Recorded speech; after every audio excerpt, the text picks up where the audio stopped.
প্রতিবেশীর এক বউ প্রসব বেদনায় ছটফট করছে, চোখে দেখার মতো না। এটা দেখে শরৎচন্দ্র চট্টোপাধ্যায় তাকে হাসপাতালে নিয়ে গেল। তিনি বাচ্চা প্রসব করলেন। হঠাৎ করে তার স্বামী এসে বলল, এই বউ আমার না, এই বাচ্চাও আমার না, বউ বাচ্চা সব শরৎচন্দ্রের। তুলকালাম কাণ্ড। ঘটনা গড়ালো আদালত পর্যন্ত।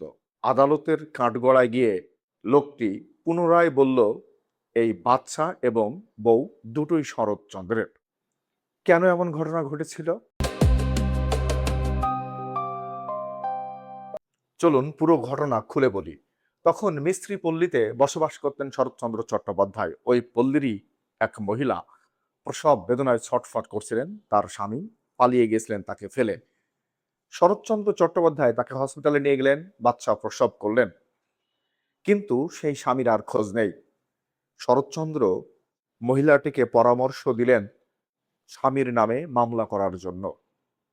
পলাতক স্বামীর নামে ডায়েরি করা হলো এবং মামলাও করা হলো। পুলিশ ঠিকই তাকে খুঁজে পেয়ে যায় এবং লোকটিকে তোলা হয় আদালতে। সেখানে গিয়ে লোকটি পুরোপুরি তার বউ এবং বাচ্চাকে মেনে নিতে অস্বীকৃতি জানান এবং স্পষ্টভাবে বলে দেন, এই বউ এবং বাচ্চা দুটি হচ্ছে শরৎচন্দ্র চট্টোপাধ্যায়ের। কারণ ওই ব্যক্তি জেনে গিয়েছিলেন শরৎচন্দ্রের ইন্ধনেই তার বউ তার নামে সাধারণ ডায়েরি এবং মামলা করেছেন। এই ক্ষোভের বশবর্তী হয়েই লোকটি আদালতের কাঠগড়ায় পর্যন্ত উঠে বউ এবং বাচ্চাকে শরৎচন্দ্রের বলে স্পষ্টভাবে জানিয়ে দিয়েছিলেন। পরবর্তীতে এক অনুসন্ধানে এটি সম্পূর্ণ মিথ্যা প্রমাণিত হয় এবং শরৎচন্দ্র আদালত থেকে মুক্তি পান।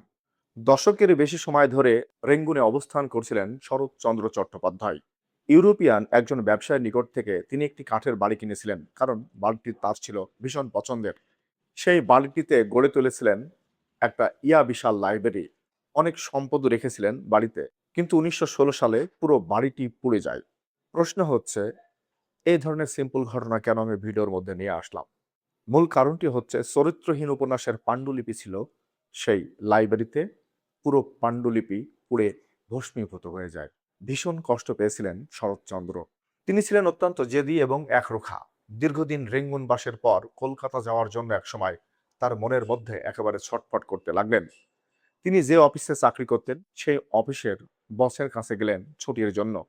কোনোভাবেই শরৎচন্দ্র ছুটি ম্যানেজ করতে পারলেন না। ফলশ্রুতিতে এক প্রকার কলকাতাতে যাওয়া অনিশ্চিত হয়ে পড়ে। কিন্তু একরোখা আর জেদি শরৎচন্দ্র অফিসারের ছুটির ধার ধারলেন না। তার সাথে শুরু হলো চরম মনোমালিন্য। এক পর্যায়ে চাকরি ছেড়ে দিয়েই তবেই কিনা কলকাতা ফিরে গেলেন শরৎচন্দ্র। তখন শরৎচন্দ্র চট্টোপাধ্যায় মদের নেশায় বোধ হয়ে থাকতেন। এক মধ্যরাত্রে তিনি খেয়াল করলেন তার বাসায় ছিটে ফোটা মদ নেই। শরৎচন্দ্রের মাথার ভেতরে পনপন করে ঘুরছে, একেবারে পাগল প্রায় দশা। সেই রাত্রেই একজন বাঙালি বন্ধুকে নিয়ে আরেকজন বর্মী বন্ধুর বাসায় চলে গেলেন শরৎচন্দ্র। কারণ এই বর্মী বন্ধু মদ খেতেন। তার বিশ্বাস ছিল ওখানে গেলে অবশ্যই মদ পাওয়া যাবে। কিন্তু বর্মী বন্ধুটি তার ওয়াইফের কাছে প্রতিশ্রুতি দিয়েছিলেন তিনি আর মদ খাবেন না, কেননা তিনি ব্যাপক মাত্রায় অসুস্থ হয়ে পড়েছিলেন। তারপরও সেই ঘরে অনেক মদের বোতল তখনও রয়ে গেছিলেন।